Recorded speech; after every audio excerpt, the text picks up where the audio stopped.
지금 아무리 이종 장기 이식이 연구가 되고 시도가 되고 또 인공 장기 아무리 해도 지금은 사람에게서부터 얻은 장기를 사람에게 이식해주는 방법이 가장 확실하고 좋은 방법으로 알려져 있습니다. 지금 상황에서는 뇌사자 장기를 한 분이라도 더 발굴 잘해서 동의를 잘 받아서 아프고 힘들어 하시는 분들, 보통 뇌사자 장기 이식을 기다리시는 분이 보통 몇 년씩 기다리시거든요. 한 분도 없게 하자. 이것이 저의 목표고요.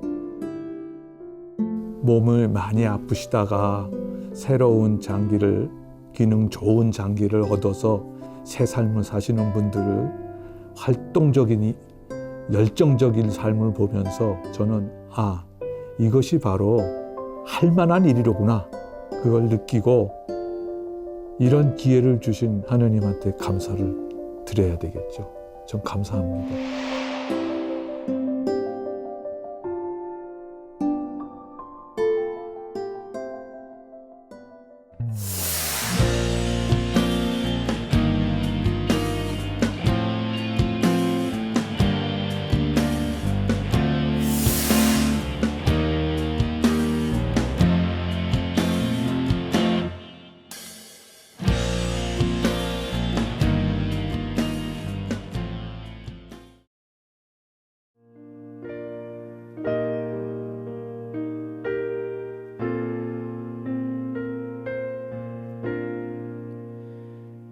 마음이 지쳐서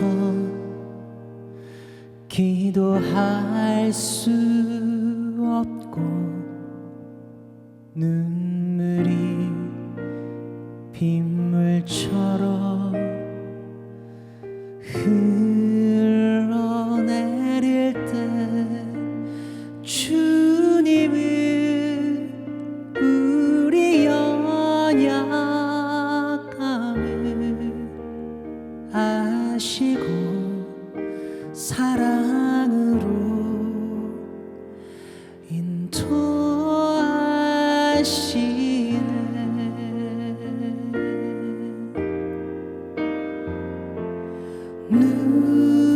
누군가 널 위하여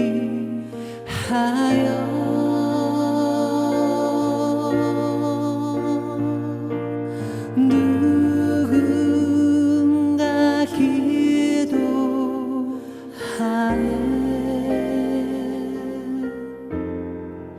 내가 홀로 외로워서 마음이 무너질 때 누군가 널 위해 기도하네.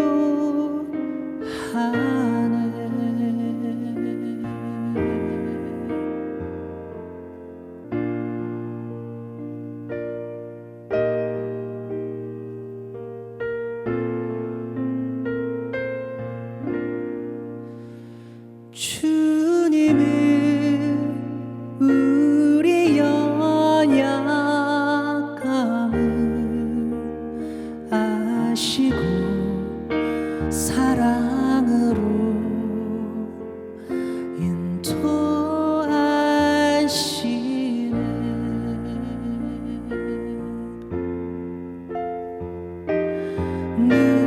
누군가 널 위하여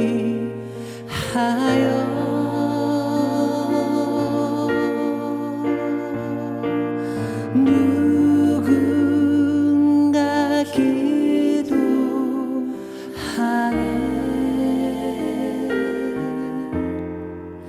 내가 홀로 외로워서 마음이 무너질 때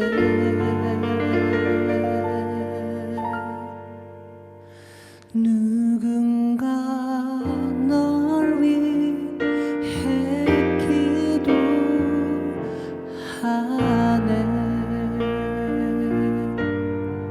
누군가 널 위해 기도하네.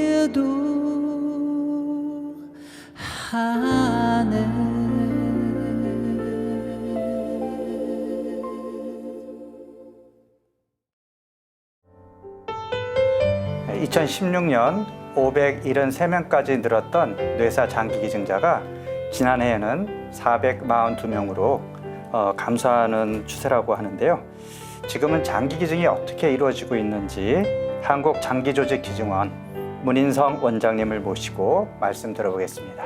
네, 원장님 안녕하세요. 네, 안녕하세요. 안녕하세요. 네, 막시명 형제님도 잘 지내셨습니까? 반갑습니다, 신부님. 네. 자, 문 원장님께서 원래 외과 의사시죠? 네. 자기소개 간단하게 좀 해주세요. 네, 신부님 저는 카톨릭과 대학 졸업하고서요. 네. 여기 명동 성모병원에서 네. 외과 트레이닝 시작했어요. 네. 1980년부터. 그래서 재작년에 은퇴했습니다. 아. 그 사이에 강남 성모병원, 네. 서울 성모병원, 여의도 성모병원 이렇게 네. 다니면서 혈관 외과 네. 수술하고요. 그다음에 신장 이식, 간 네. 이식, 이식외과를 전공을 네. 했습니다. 네. 그러다가 이식학회 회장을 네. 하고 나서 우연한 기회에 한국장기조직기증원 원장으로 네. 지금 일하고 있습니다. 네. 자, 그럼 우연한 기회라고 하셨는데 이 한국장기조직기증원 줄여서 코다라고 부르는데 네. 네, 이곳에 어떻게 인연이 닿았는지 그리고 어떤 곳인지 좀 소개 부탁드릴게요. 한국장기조직기증원은요, 우리나라에서 20세기의 의학의 꽃이 네. 장기 이식이거든요. 그 기적이라 그러는데 의학의 네. 기적, 장기 이식을 그 중에서도 뇌사자 장기 이식의 처음부터 끝까지를 맡고 있는 네. 보건복지부 산하 네. 독립기관입니다. 네. 네. 우리가 뭐 드라마에서도 많이 보지만 더 이상 치료가 불가능한 경우에 뭐 간이식, 뭐 신장이식 이런 걸 하는데 그런 모든 것들을 총괄하는 그런 국가에서 세운 그런 기관이라고 이해하면 네, 맞습니다. 되겠군요. 그러면 이제 다른 의료기관과도 다 연결이 되어 있겠네요. 그럼요. 2000년에 장기 등 이식에 관한 법이 생겼어요. 네. 그게 뇌사가 결정이 되고 네. 그래서 뇌사 같다 그러는 분들이 병원에서 치료를 받게 되면 네. 그 병원에서는 저희한테 법으로 네. 보고하게 되어 있습니다. 그걸 잠재 뇌사자라 그러는데 네. 이런 뇌사자에서 장기를 공평하게 네. 이렇게 우리나라 국민들의 아프신 분들 네. 장기 이식을 기다리시는 분들한테 이렇게 공평하게 보내드리는 일을 하고 있는 거죠. 그러니까 누구나 사실 빨리 장기 이식을 받고 싶은데 네네. 우리나라에서는 이제 장기 기증이 아직 활성화되어 있지 않기 때문에 네. 기다리다가 이식도 못 받고 돌아가시는 분들이 많은데 네. 공정하게 네. 누가 또 돈이 많다고 누가 또 힘이 있다고 먼저 장기를 이식받는 것이 아니라 순서대로 공정하게 받도록 그런 것도 다 총괄하는 그런 곳이죠. 그렇습니다. 네. 예. 가장 중요한 것은 의학적 판단에 의해서 그렇죠. 어느 분이 가장 급하겠는가. 네. 그 다음에 이제 얼마나 기다리셨는가 맞아요. 이렇게 네. 다 정리를 해서 네. 공평하게 분배를 하고 있죠. 네. 그러면 원장님, 우리 가톨릭에서는 한마음운동본부가 장기기증 관련해서 아주 열심히 활동하고 있잖아요. 근데 만약 내가 장기기증을 하고 싶다라고 하면 어디로 연락해야 되는 건가요? 제일 중요한 거는요. 지금 이 정신이 말짱할 때 네. 내가 혹시라도 뇌사가 된다면 네.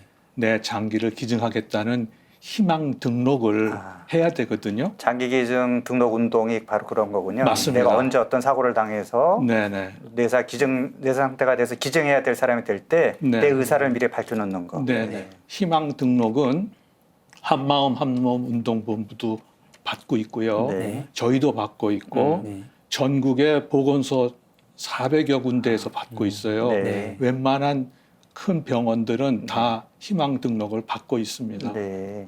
자, 그러면 아까도 잠깐 말씀하셨지만 이제 외과 의사로서 이식 수술을 원장님께서 굉장히 많이 하셨잖아요. 수술하면서 뭔가 좀 아쉽다 그런 점이 뭐가 있었을까요? 뭔가 제도라든가 네. 이제 간 이식을 기다리시는 분들 네. 그런 분들은 일주일 이내에 간 이식을 못 받으면 돌아가세요. 네. 그러신 분들은 그 나라에서 급하게 정해주거든요. 네. 그때 일주일 내에 잘 맞는 뇌사자분이 있으면 사시는 거고 네. 만약에 뇌사자분이 안 계시면은 돌아가시거든요. 네. 중환자실에서 이렇게 보면 웬만하게 이제 살만하다 그러신 분들이 네. 이제 간 실조, 간경화되고 이제 출혈하고 식도 출혈하고 그러시다가 이제는 방법은 간이식이다. 네. 기다리는 도중에 그 다음날 가보면은 없어요. 그러니까 지증자만 나타나면 그렇죠. 네. 수술해서 살 수 있는데 네네. 지증자가 없기 네. 때문에. 네. 그런 걸 보면은 네. 조금 속상하지요. 네. 예. 가톨릭 의과대학 외과가 장기 이식에는 효시입니다. 1969년도에 저희 스승님이신 이용각 교수님이 우리나라에서 처음으로 하시거든요. 그때 생체예요. 어머니 콩팥 이식을 아들한테 했는데 그때 어머니가 그 이용각 교수님한테 그랬다는 거죠. 야, 그거 콩팥 하나 떼어줬어요? 2개 다 떼어주지. 우리 아들한테 가는데. 이렇게 우리 가톨릭 의과대학 외과가 혈관 이식에는 우리나라의 파이오니어예요. 그래서 저는 본과 3학년 때 난 외과 한다. 외과 중에서도 혈관 이식을 하겠다. 그런 마음으로 시작을 했죠. 그래서 혈관 이식을 쭉 했습니다. 40년 동안 외과 의사 하면서 혈관 이식에 관한 수술을 열심히 하고 은퇴하게 됐죠.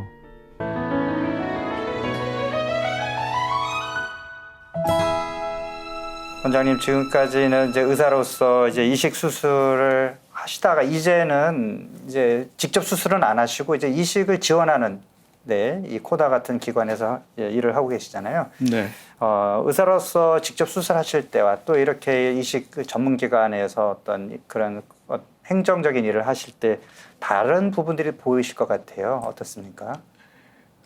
병원에서 일을 할 때는 네. 그러니까 주로 이식 수술을 하고요.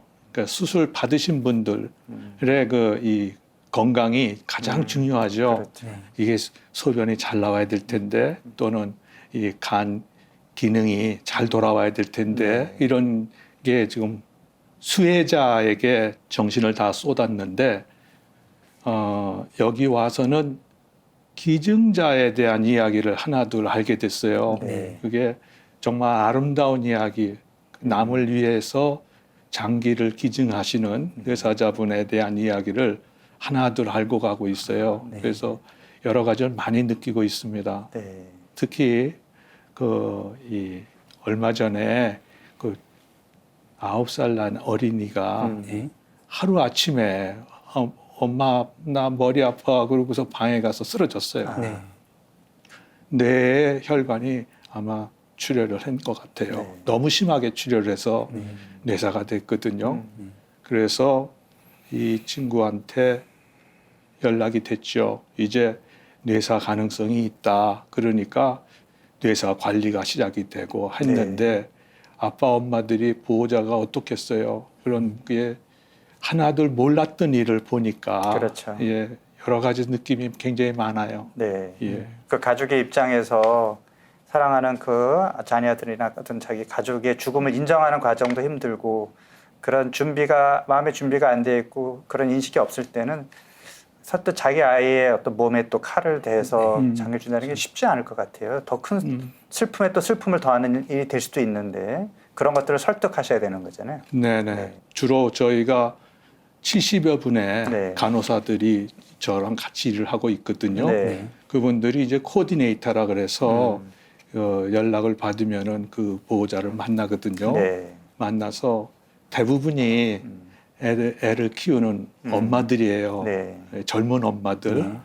보통 뭐 초등학교 1학년, 뭐 유치원 이 엄마들인데 그런 9살 먹은 애가 저 뇌사가 돼서 준비하는 과정에 처음 가서 같이 운대요. 네.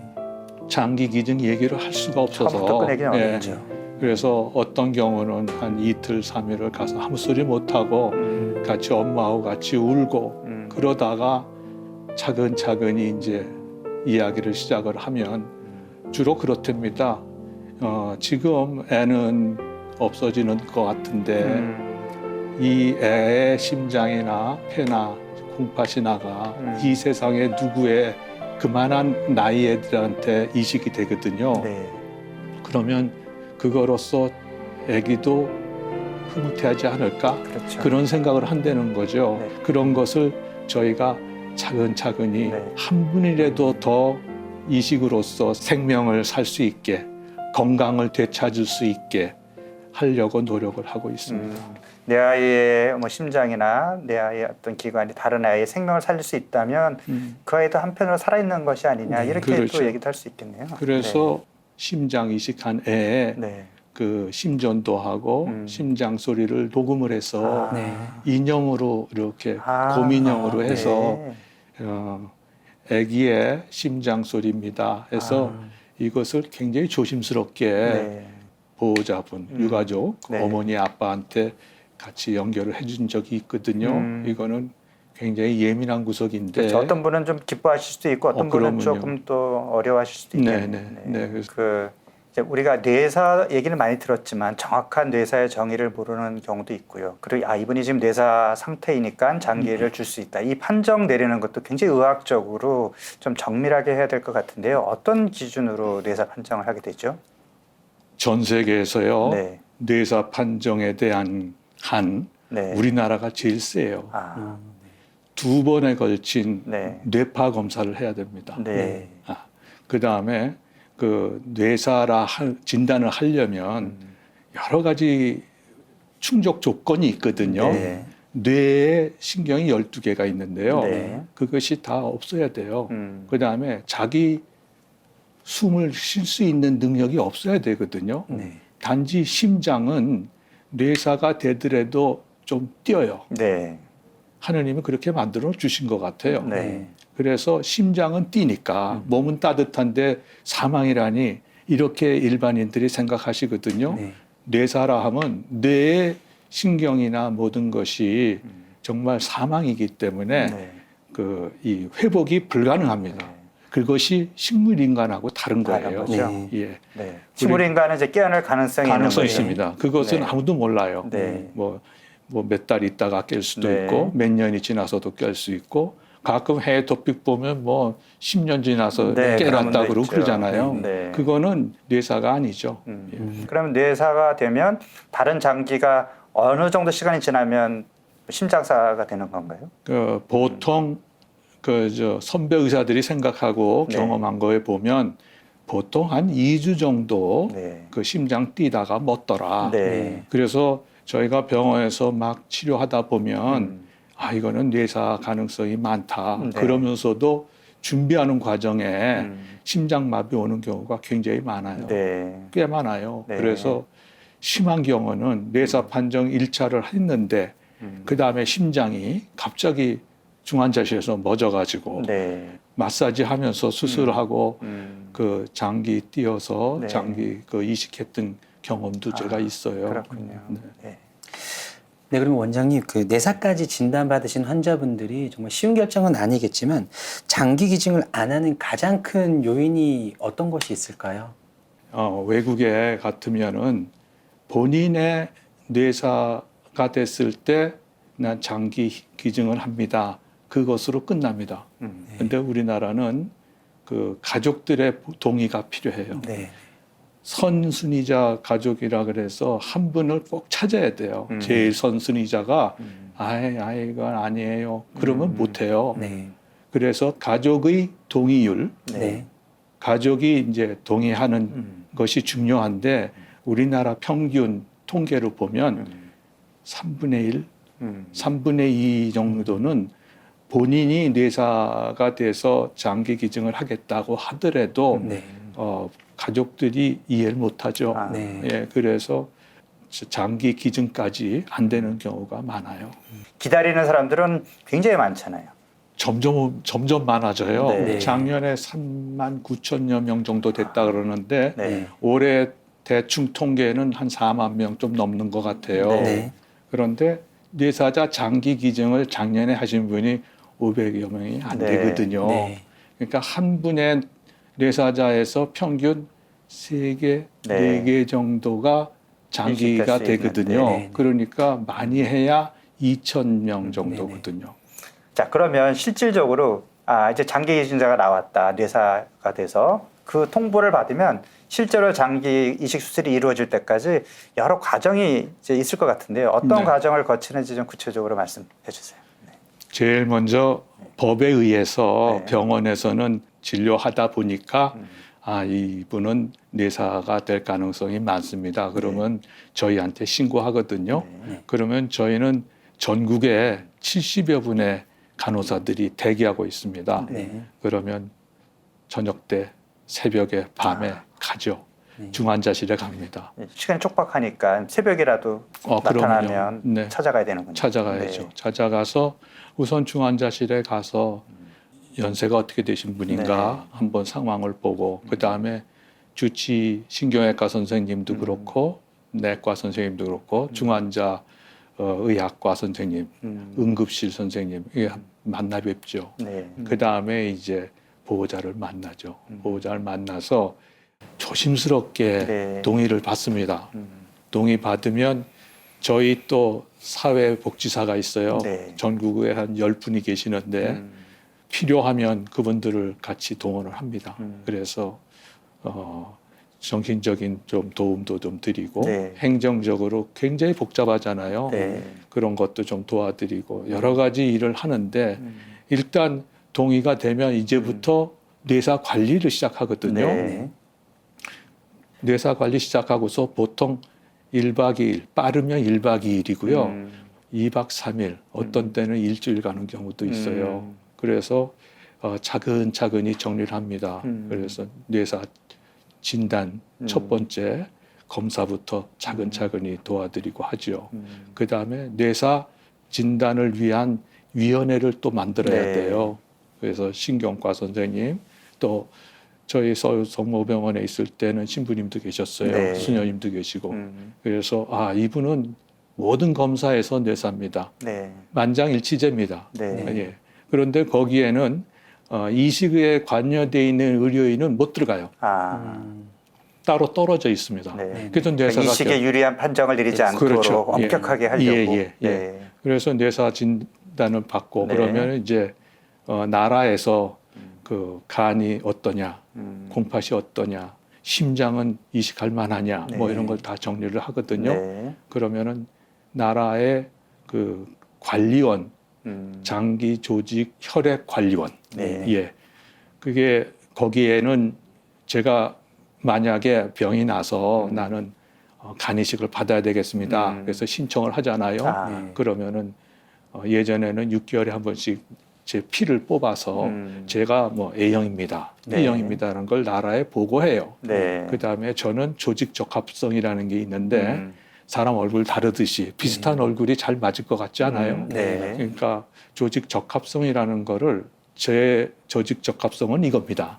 저희 정보를 미리 등록을 해놓는. 등록을 해놔야 돼요. 네. 그거를 안 하면 그 다음에 1년 있다가 다시 바꿔야 되는데 그렇죠. 나는 지금 A라는 항체가 이렇게 있습니다 하는 걸 보여줘야 돼요. 네. 신고를 해야 되니까 네. 거기서 이제 정리를 합니다. 네. 우선 A형 환자다, A형 뇌사자다 그러면 A형에서 쫙 뽑기 시작하죠. 네. 예, 그렇게 해서 정말 제일 중요한 거예요. 공평하고 그렇죠. 아주 정확하게 해서 1순위가 누구고 2순위가 네. 누굽니다. 그러면 각자 연락을 하죠. 네. 그러면 다시 피 검사를 다시 하고 네. 정말 해도 되겠는가. 네. 그런 시간이 좀 걸려요. 네. 그래서 결정이 되면 이제 각 장기별로 그 이제 수술을 할 사람들이 와서 그렇죠. 그 이제 적출 수술을 하거든요. 네. 그때 우리 병원에서는 뇌사자 장기 그 적출 수술할 때 그 기도하고 네. 묵념하고 네.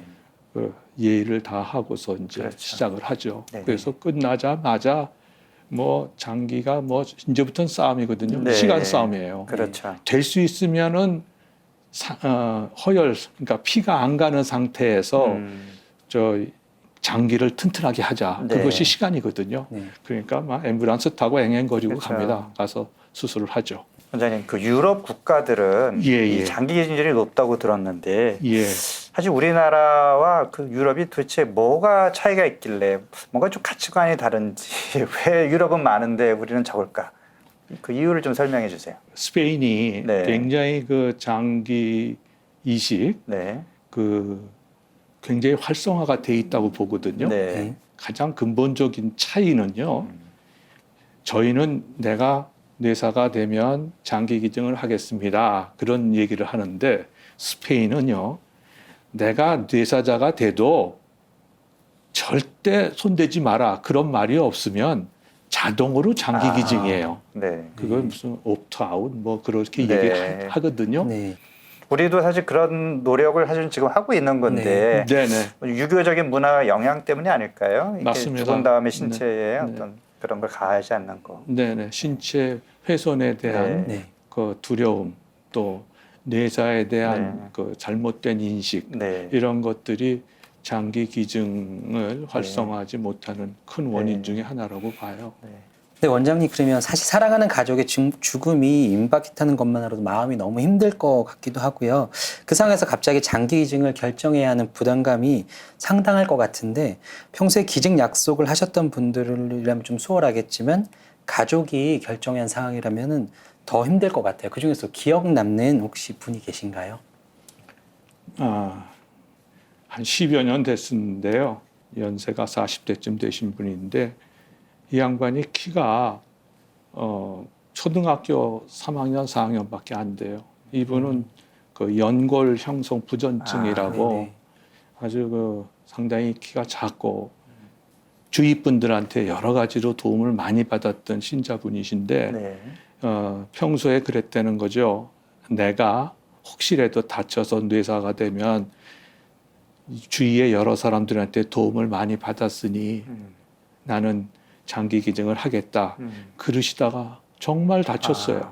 그래서 장기 기증을 결정을 하고 장기를 다 띄고 이제 보내드렸는데 아직도 우리 사회에서는 네. 그 장애인의 키 작은 사람의 그런 장기가 편견이 있죠. 네네. 편견이 있는 것 같아요. 네네. 그래서 간하고 양쪽 콩팥하고 그렇게만 해서 장기 이식을 했거든요. 네.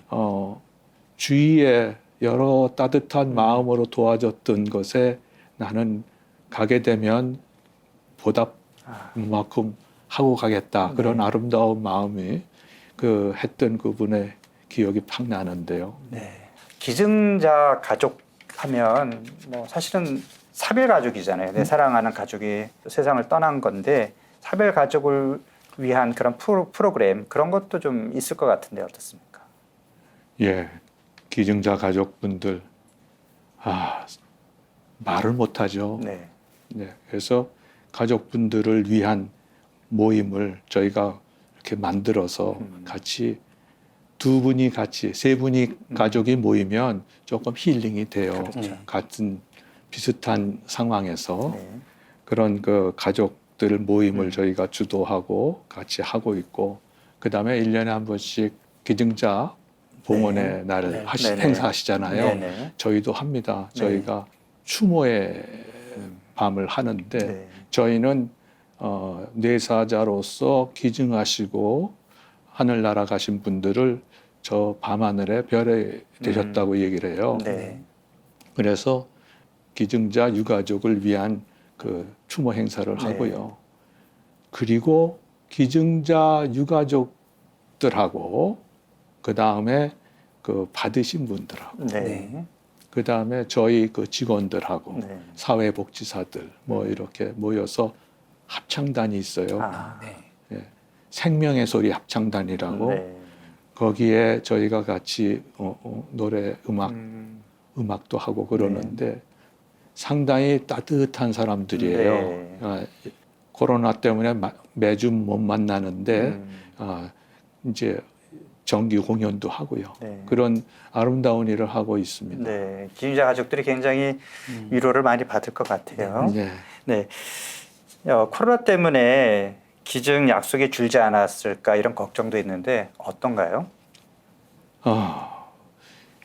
신부님, 네. 신부님 그 코로나 시기에 그 병원에 들어가 보신 적 못 있으시죠? 갔죠. 못 갔죠. 네. 사회 뭐 거리 두기 해가지고 못 들어갔거든요. 네. 근데 저희는 보호자를 만나려면 네. 안 들어가면 안 되잖아요. 그렇죠. 그러면 들어가는데 3일간 유효한 그 신속 검사, 네. 검사의 결과를 갖고 와라 그러거든요. 병원에 들어가려면 병원에 들어갈 의사라도요? 때. 예. 특히 수술실 들어갈 때는 네. 그게 꼭 필요하거든요.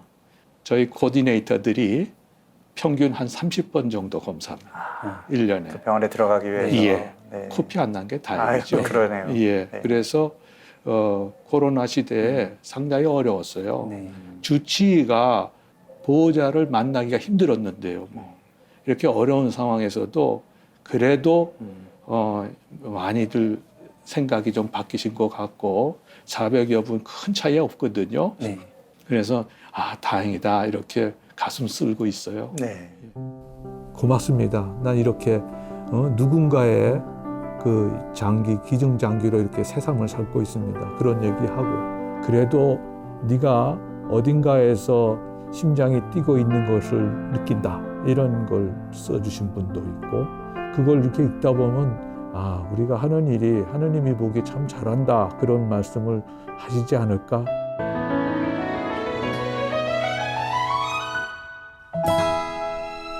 오늘 방송 어떻게 보셨는지 모르겠습니다. 우리 시청자분 많은 분들이 나도 정말 내사시에 장기 기증하겠다라고 이제 등록을 해주시면 네. 좋을 것 같고 이렇게 장기 기증 또는 조직 기증 나눔 운동에 많이 관심을 가져주시면 좋겠습니다. 네, 오늘 생명 나눔의 귀한 방법을 알려주신 문인성 원장님 감사합니다. 감사합니다. 나는 영원히 살 것입니다. 언젠가 나의 주치의가 나의 뇌 기능이 정지했다고 판정을 내릴 때가 올 것입니다. 그때 나의 몸을 살아있는 형제들을 돕기 위한 생명으로 만들어 주십시오. 나의 눈은 해질 때의 노을과 천진난만한 아이들의 얼굴과 여인의 눈동자 안에 감추어준 사랑을 한 번도 본 일이 없는 사람들에게 주십시오. 나의 심장은 끊임없는 고통으로 신음하는 사람들에게 주십시오. 나의 신장은 한 주일 혈액투석기에 매달려 삶을 영위하는 형제에게 주시고 나의 뼈와 근육의 섬유와 신경은 다리를 저는 아이에게 주어 씩씩하게 걷게 하여 주십시오. 나의 영혼은 하느님께 돌려보내 주십시오. 내가 부탁했던 이 모든 것들을 지켜준다면 나는 영원히 살게 될 것입니다.